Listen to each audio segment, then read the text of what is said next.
গরমে ঘন ঘন তেষ্টা পাচ্ছে? একটু ঘরোয়া পদ্ধতিতে ডিটক্স ওয়াটার বানিয়ে নিলে কেমন হয়? নমস্কার, কলিকাতায় বরিশালে আপনাদের স্বাগত। চলুন বানিয়ে নিই ডিটক্স ওয়াটার।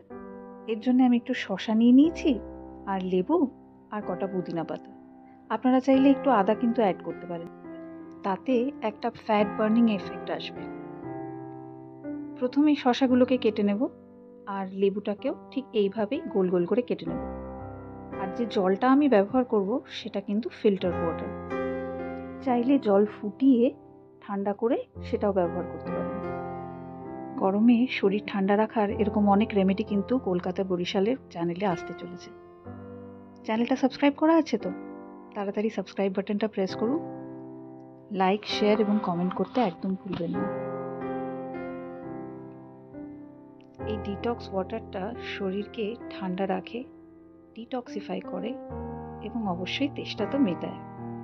এই পুরো জারটিকে আপনি ফ্রিজারে রাখতে পারেন, বা খাওয়ার সময় অল্প একটু বরফের টুকরো দিয়ে জলটা খেতে পারেন, যেভাবে আপনার ভালো লাগবে। এবার এই জলটাকে 4 থেকে 5 ঘন্টা ফ্রিজারে রেখে দিন, কিংবা এমনিও রাখতে পারেন। এই গরমে বাইরে কম বেরোন, নিজেদের শরীরের যত্ন রাখুন, ভালো থাকুন সকলে। নমস্কার।